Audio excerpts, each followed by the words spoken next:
अस्सलाम वालेकुम। मैं हूं नौरीन और आज हम बहुत ही इम्पोर्टेंट टॉपिक पे बात करने वाले हैं। अब वो टॉपिक क्या है? How to prepare yourself for speech competition और डिबेट कंपटीशन।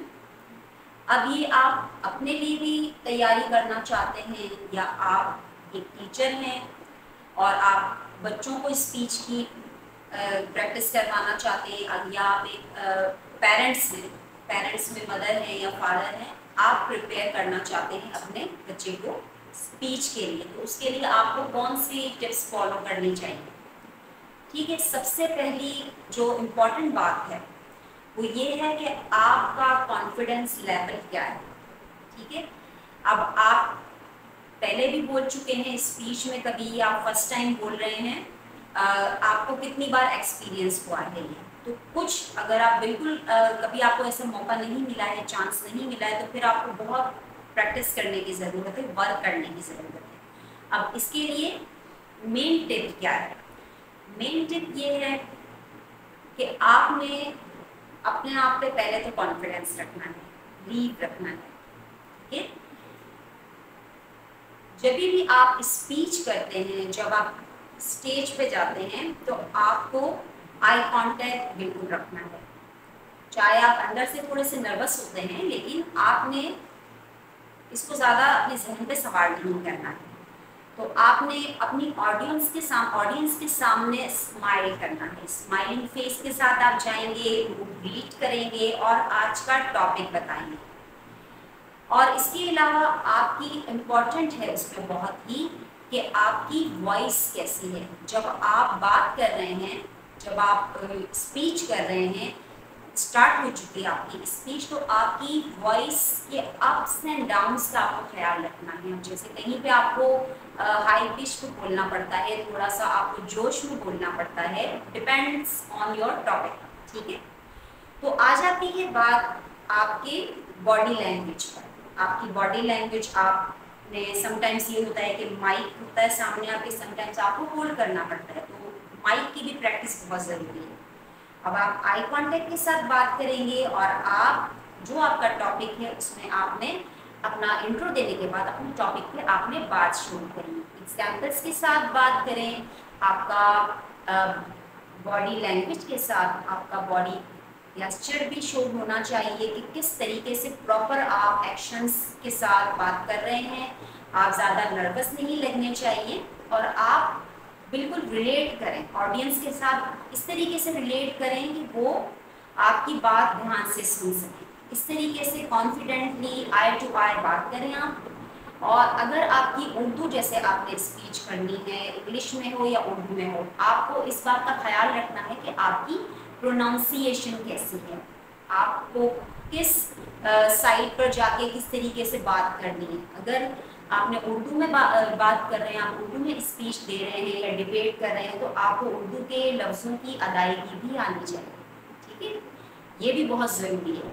अब आ जाती है टिप्स की बात। अब टिप्स की जहाँ पे बात आती है, ये स्टेज की कुछ बात हो गई। अब टिप्स ये हैं कि आप जब घर में प्रैक्टिस करेंगे तो घर में आप, एक टिप ये है कि आप अपने आप को रिकॉर्ड करें। आप रिकॉर्ड करें खुद को, मोबाइल सबके पास होते हैं, स्मार्टफोन्स, रिकॉर्ड योरसेल्फ। ओके, तो आप फिर खुद को जज कर सकते हैं, आप देख सकते हैं आपने कहाँ मिस्टेक करी है और आप वहाँ पे वर्क कर सकते हैं। दूसरी टिप ये है कि आप घर पे अगर माइक आपके लिए पॉसिबल हो तो माइक की भी आप होल्डिंग की प्रैक्टिस मिरर में कर सकते हैं। इसमें आपकी मिरर प्रैक्टिस भी है और आपकी माइक प्रैक्टिस भी है। तो मिरर में आप कैसे लग रहे हैं, आपको किस तरीके से एक्शंस करने हैं, आपकी बॉडी लैंग्वेज कैसे शो करनी है, ये सब चीज़ें आप प्रैक्टिस अगेन एंड अगेन करेंगे। दूसरी एक और टिप ये भी हो सकती है कि आप स्मॉल ग्रुप्स में अपनी प्रेजेंटेशन दें। जैसे जो भी आपको स्पीच मिली है, जो भी आपको टॉपिक मिला है, वो कुछ फ्रेंड्स का ग्रुप हो छोटा सा या फिर रिलेटिव्स का ग्रुप हो, और आप उसमें थोड़ा इजी टॉपिक पे बात करें, 2 मिनट्स का आप रख लें और आप फिर लोगों से फीडबैक लें कि मैंने कहाँ कहाँ गलती करी या कहाँ पर मैं ज़्यादा बोल गया या मैं स्टॉप नहीं हुआ। ठीक है, ये इम्पॉर्टेंट टिप्स थी। इसके अलावा आप ये कर सकते हैं कि आप बहुत सारे, आजकल तो सोशल मीडिया का ज़माना है, तो आप बहुत सारी वीडियोस भी देख सकते हैं कि किस तरीके से पब्लिक स्पीकिंग में आप बात करते हैं, किस तरीके से आप ओवरकम कर सकते हैं अपनी नर्वसनेस को। तो ये सारी चीज़ें बहुत इम्पोर्टेंट हैं, जिसमें जिसको आप फॉलो करके आप काफ़ी चीज़ों को ओवरकम कर सकते हैं और कॉन्फिडेंटली अपना आप स्पीच दे सकते हैं। अब डिबेट की जहाँ पे बात आती है, वहाँ पे डिबेट में ये होता है कि सामने से अगर आप जिससे कॉम्पीट कर रहे हैं, फॉर एग्जांपल अगर आपको उर्दू की आपको मिली हुई है आपको स्पीच, और आपका टॉपिक है कि चाइल्ड के ऊपर आपको बात करनी है, जैसे बच्चों के क्या हुकूक हैं हमारे मुल्क में, बच्चों के हुकूक के ऊपर आपको बात करनी है। अब आप पॉजिटिव साइड पे अगर बात कर रहे हैं तो वो आपके कॉम्पिटिटर आपसे नेगेटिव साइड पे बात करेंगे, उसमें क्वेश्चन आंसर भी होते हैं। तो इसके लिए आपको मेंटली तौर पे प्रिपेयर होना चाहिए, आपको अपनी स्पीच, अपनी डिबेट परफेक्टली आपको आइडिया होना चाहिए कि आपने कौन से पॉइंट्स कवर करने हैं, आपको रिप्लाई कैसे देना है। ठीक है, ये हो गई बात।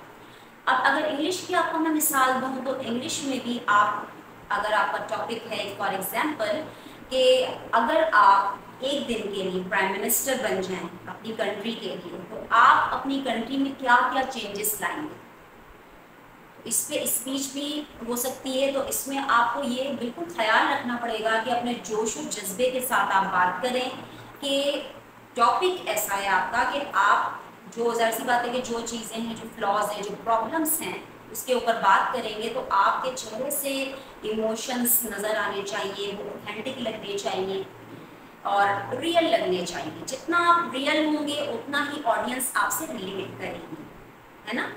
तो ये बिल्कुल आजमूदा फार्मूला है। दूसरी अहम सबसे लास्ट टिप ये है कि आप अगर रियल स्टोरी को शेयर करेंगे, अपनी, अगर आपकी स्पीच से कोई रिलेटेड कोई स्टोरी है आपकी, ठीक है, आर्टिफिशियल नहीं, अगर रियल स्टोरी कोई है तो वो लास्ट में क्लोजिंग में अगर आप वो डाल देंगे और आप कनेक्ट करेंगे ऑडियंस के साथ, तो वो भी आपकी बहुत इम्पैक्टफुल स्पीच होगी। ठीक है जी। तो आज के लिए हमारी इस टॉपिक पे इतनी ही बात। Thank you so much.